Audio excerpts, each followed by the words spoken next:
I get it. You see all these cybersecurity videos and it looks confusing.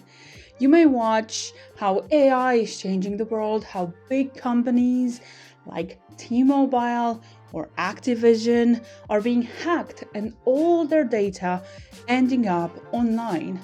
And then you wonder, could I do something to protect myself and my data and my family's data? And where do I start? What exactly do I need to change or install on my devices? Well, let me ask you something. When was the last time you updated your Facebook password? Be honest. Or Gmail password? Or any other social media or email account password? Did you delete that account that you created 10, 15 years ago and only used once for a random discount that you probably didn't even use? Did you? Well, you're in the right place. I'm not just gonna tell you what to do. I'm gonna show you practical ways to level up your cybersecurity game. Are you ready? I'm sorry, that might be too loud. Are you ready to turn weak passwords into unbreakable shields? Let's get into it.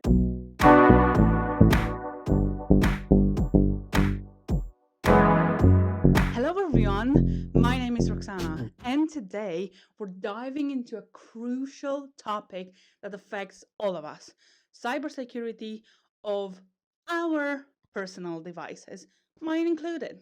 The first 10 essential steps to fortify your digital defenses and keep your devices safe from cyber threats. Step 1, strong passwords. Your first line of defense is your password. But how do you structure your password? Good question. You have to use a combination of upper and lowercase letters, numbers, and symbols like a question mark, an exclamation mark. I know you've been using that. Quotation mark, a dot, a semicolon, a column, you name it, whatever symbols you might have. And for an even better password, you can use 4 to 5 random words with the combination that I've just said applied to them. Something like this, or this, or this, or this, or this. You get the idea. Also, make sure you use a different password for each of your accounts. And how can you do that and you still can figure out what password you have for each account? Easy. You use a password manager to help you with all of that. Tools like 1Password or NordPass or any of the other password manager that you've heard about online, they are very easy to use, and you can even share your password securely with your friends and family. Fun, isn't it? But they do have some downsides. Have a look into them. And one of the biggest downsides is the fact that each and every one of them is a cloud solution from one private company that can also be hacked. We've heard about LastPass. But if you want to have a more secure, more localized sort of password manager, which has its downsides and its limitations, you can use tools like KeePass XC or Bitwarden. They're free, but they do come with their own limitations and disadvantages. I have a playlist about passwords in more detail. They are fairly new, but they're still really good. So I'm going to link up here the playlist. Give it a watch. If you want to stop here and do your passwords, give it a watch and then come back to step 2, two-factor authentication or multi-factor authentication. For the purposes of ease, I'm going to reference both as MFA, multi-factor authentication, because technically 2 is also a multi because it's not a 1. So MFA. Adding an extra layer of security is very easy with MFA. Make sure you have it enabled on all your accounts that allow it, including all your work accounts. Most of your work accounts will require you to have MFA enabled. But if that policy doesn't exist in the company that you work at, please do enable it from the goodness of your own heart. So you don't lose your job or lose the company money, or if you care about that. Social media accounts like any meta platforms like Instagram or Facebook, Twitter or X, and very, very important, LinkedIn. And we will talk about LinkedIn in a little bit. But make sure you also enable the LinkedIn. LinkedIn is very important in every professional life from a professional and from a work point of view. So make sure you have MFA enabled in that. And also consider everything else that you might have an account with. If that system allows you to enable MFA, enable it. But with one tiny caveat. And that little caveat is don't use your phone number as your second factor authentication. SMS is transported unencrypted and can be intercepted fairly easily by attackers. Also, some hackers go even further and request a new SIM from the phone company. Yes, it's a real thing, it happens. And every time they try to log in into a specific account, they can just request that phone number, SIM, from the phone company through a special thing. I can get into it in a different video if you want me, comment down below. They can log in and the MFA can go to that SIM and be intercepted. So instead of doing that, don't use SMS, don't use email, use an app on your phone, because that app will only be on your phone, and whatever gets sent to it will be through a different account.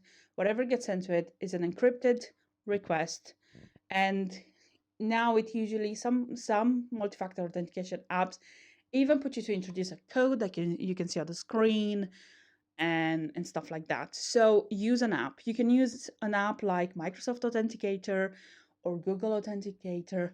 I know some people have a massive problem with either one of those things, but it's easy. And for work, if you have a Microsoft account, they will tell you to use Microsoft Authenticator, and it's much easier to use for now.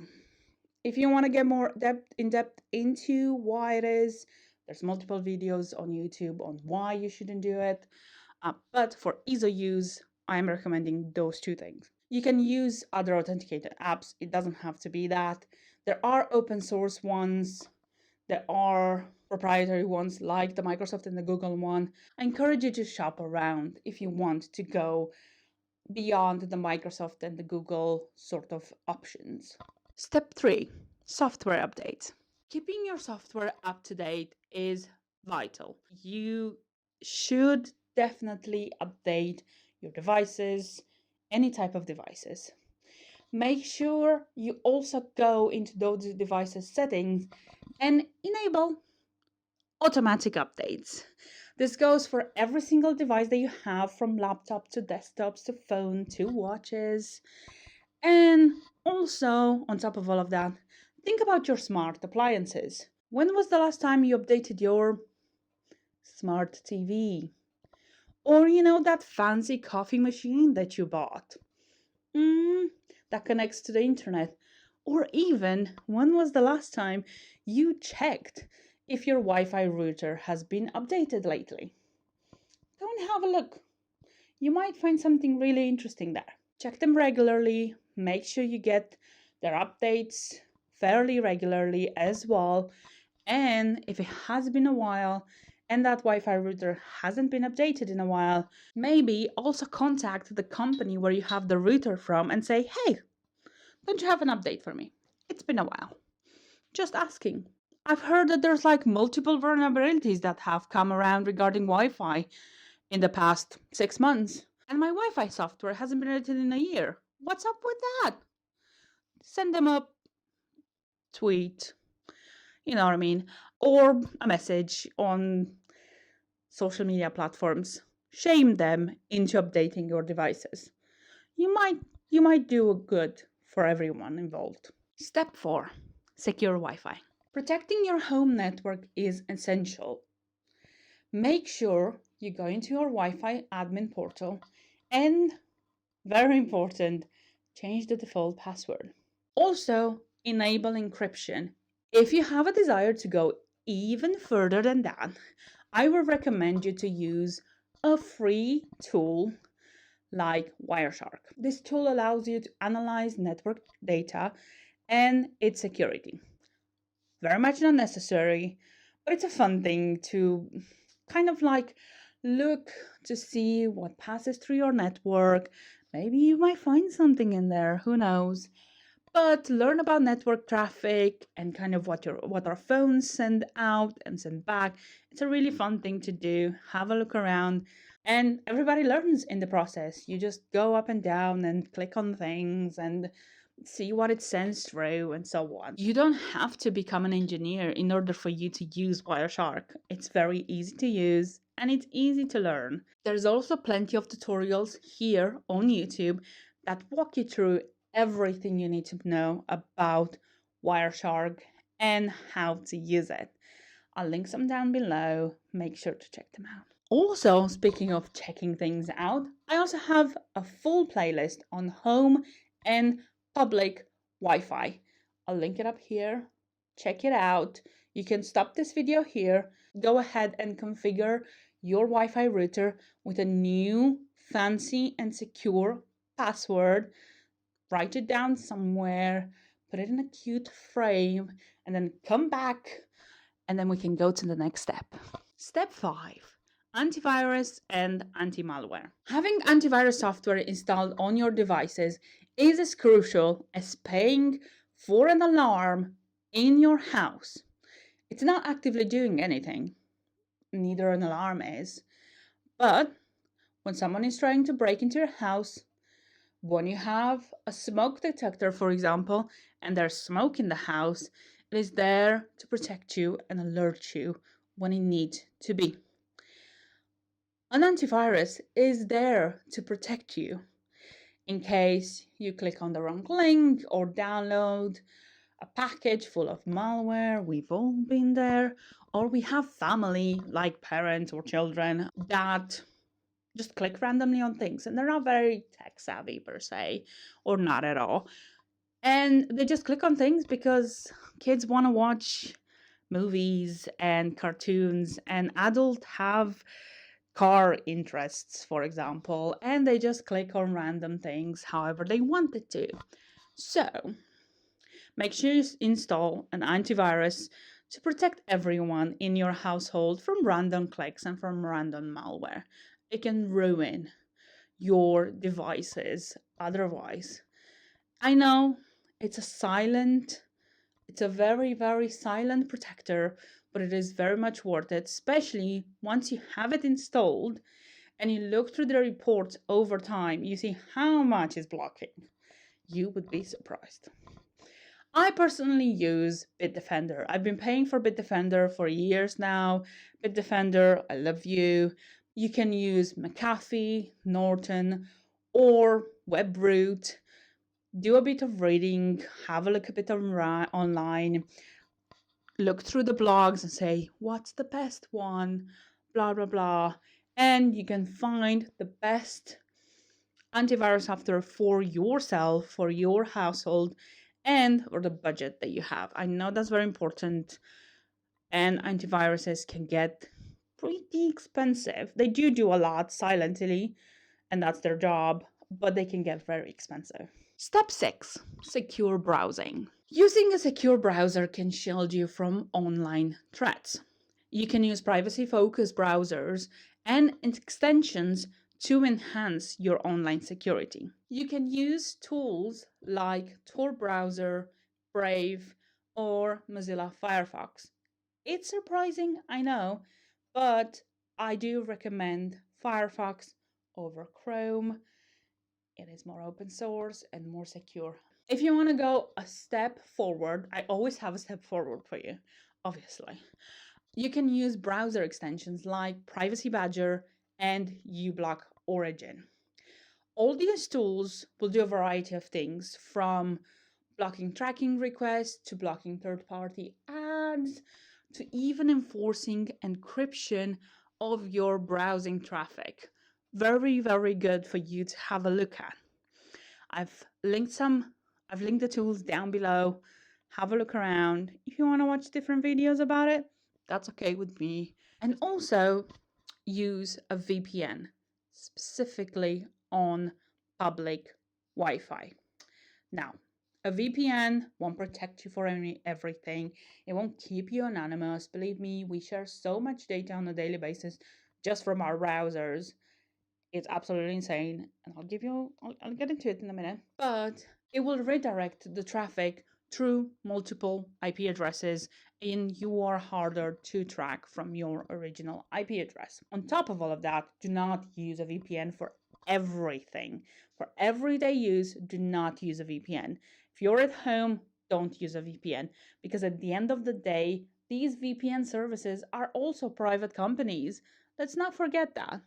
And these private companies can also be hacked. I know there is no such thing as 100% secured. And everyone, and when I mean everyone, I mean everyone, unless you're off the grid and you're off the internet, you are susceptible to be hacked. Keep that in mind. For browser fingerprinting data, because as I said, we share a bunch of stuff online, you can use this particular website to see what your browser shares with the rest of the world through the internet. But remember, the less data you share, the better. And I will link all these details down in the comments. Make sure you check them out, take your time, and once you're done with all of that, you can come back for step 7, backups. Protecting your data is essential, as I said. Backing up your devices, photos, documents, and so more is an essential part of all of that. For devices, Mac OS has a backup feature which is called Time Machine, which once set up, you'll back up your MacBook or iMac on a regular intervals. It's like a set it and forget it. As long as that time machine is plugged in physically into your device, whatever it is, a MacBook or an iMac, that backup will be done automatically on a regular interval. On Windows, you can set up Windows Backup and use Microsoft OneDrive for files and photos. You can also use Google Drive to back up your files or Google Photos for all of your beautiful photos and videos. For Apple users, also make sure you set up your phones to be backed up onto the iCloud on a regular basis.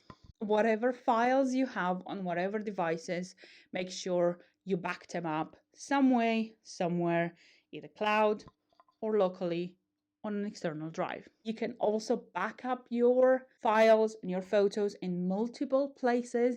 If you really have some very, very precious photos, put them on an external drive, put them on an external USB stick, and keep them safe and have them physically somewhere, as well as in the cloud, as well as wherever you want to have them. Step 8, social media privacy. This is something that I don't think a lot of people talk about, and it's also a very, very important thing. There are a multitude of things you can do.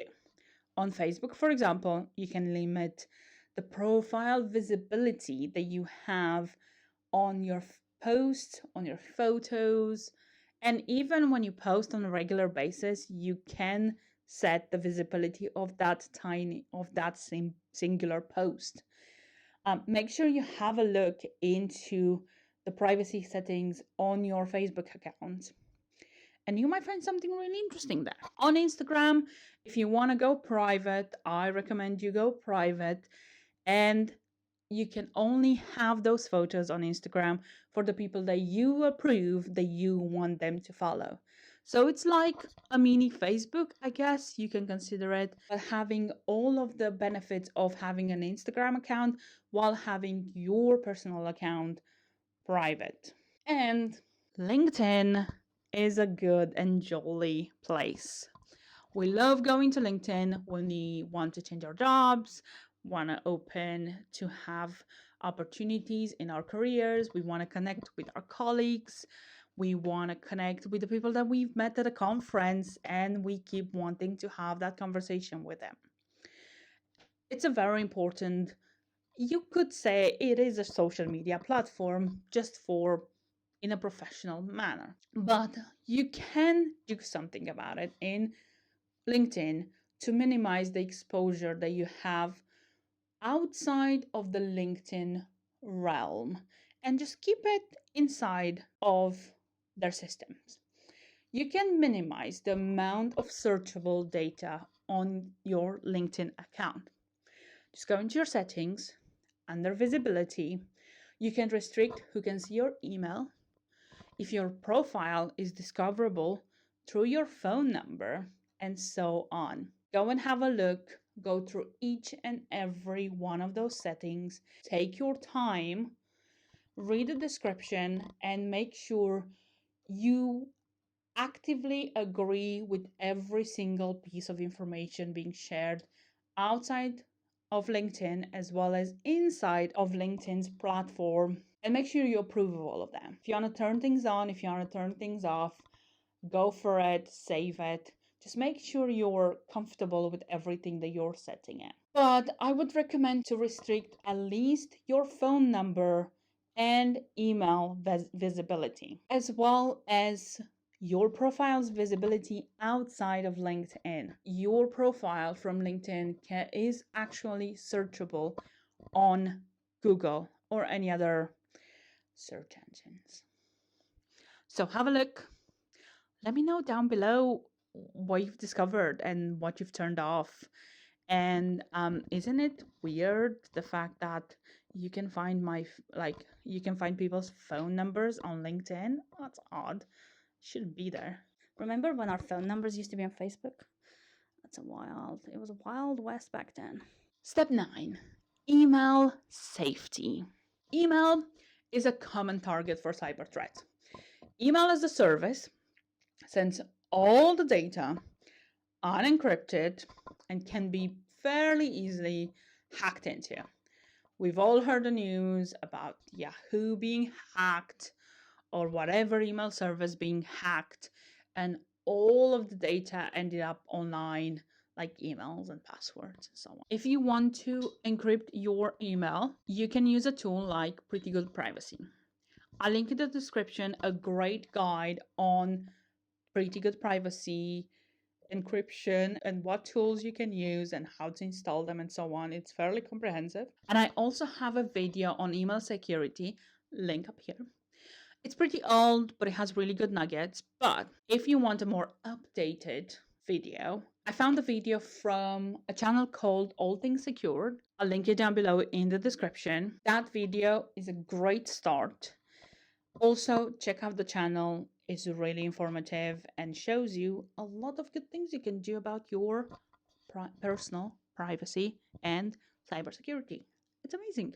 And on an email note, you're not gonna like this, but I also highly recommend you go and clean up all of the old accounts that you haven't seen in years and years that you might have. You can Google your name and see what shows up. You can Google your email address and see what shows up. You can use a website called Haven't Been Found. I linked it down below to see if your email has showed up on any of the hacks that we've kind of talked about and we've talked about before about it and so on. It will show you a number of websites that you might have forgotten that you have an account with and your email appeared in their data. Delete and filter all things out that you don't want to have and use anymore. Also, if you want to hide your account and if you have an iPhone or an Apple device, Apple provides a redirection service which they send to the actual service, pretty much a random email that will go to Apple. And then Apple does their own redirection inside of their own systems to your personal email. It's a great service. I use it and I love it. But if you want like a throwaway account that you want to sign up for like a 10% discount on something and you're not really sure if you want to create an account there, but they still ask you for an email address, you can use services like 10 minutes mail. Again, it will last actually 10 minutes. You can increase the timing that you have that email address, but you can use 10 minutes mail or temp mail for like a one and done and move on with the email account. They're very good services, highly recommended. I also use those every once in a while for those random discounts that I might get in places. And finally, we've reached the top. Step 10, educate yourself. Knowledge is power, especially in the world of cybersecurity. Watch YouTube. I obviously recommend it. I recommend this channel, but also all the other channels on YouTube that talk about privacy and data safety and cybersecurity on YouTube. Channels like All Things Secured, Cyber which is a bit more for like children privacy content, or NBTV with Naomi Mockwell are a very, very good start. If you don't want to watch videos all the time, you can also read blogs or subscribe to newsletters like the one from Curbs on Security. Highly recommended. The blog is also really good, really comprehensive. It breaks down hacks, legislations that it might come out in US and all over the world. And you will get a newsletter, I think once a week or once a month or on a regular basis. Let's just leave it like that. With cybersecurity news, with all of the details and all of the breakdown made by him.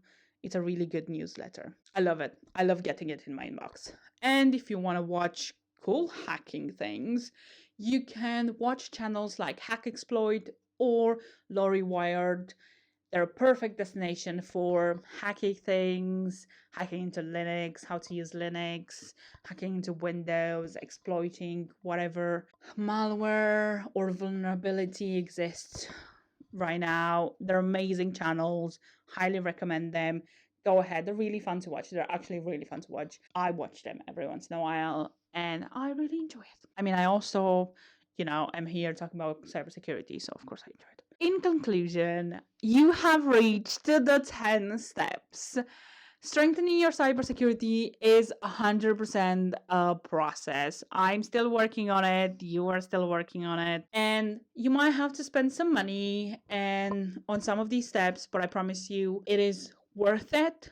Every penny, especially when you see what sort of things it can block or prevent you from showing on weird websites or in some people's, hacking databases. These are also just the first 10 steps. They're a very, very, very important foundation for everybody's cybersecurity.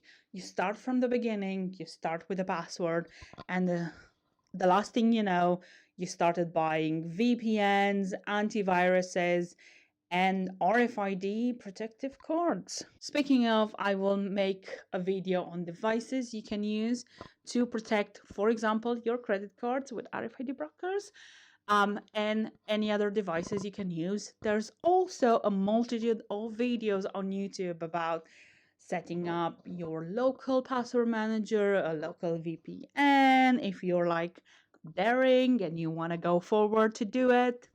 Highly recommend you have a look online, have a look on YouTube. There's massive creators who do this for a living. They work, they live, they breathe, like I do, cybersecurity almost every single day. And they have amazing insights into this entire world. In the meantime, take your time, save this video, share it with everyone else, with your friends. If if they're also interested in doing this, because it is a bit of a commitment. Share it, spread the knowledge, spread the love, and don't forget to go one step at a time.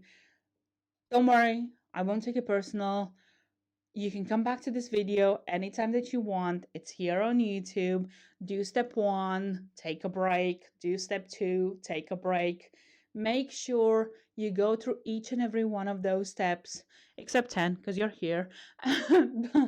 But even with 10, even with still staying informed, subscribe to all those creators that I've mentioned. Subscribe to me and subscribe to that blog. You will get amazing newsletters and it will enrich your cybersecurity tiny drop at a time.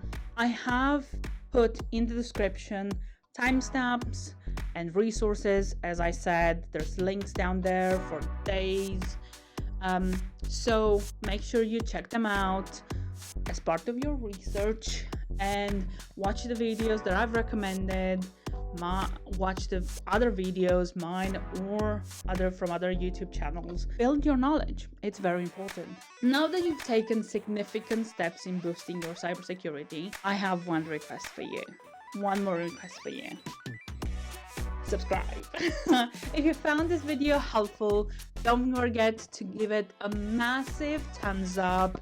Subscribe and click on that notification bell down there to get notified every time I post a new video. Thank you for watching, and until next time, keep your digital world secure. Remember, staying informed and adopting best practices is crucial to maintain strong security measures. Stay curious, stay vigilant, stay safe. I'll see you next time with more cybersecurity topics. Bye!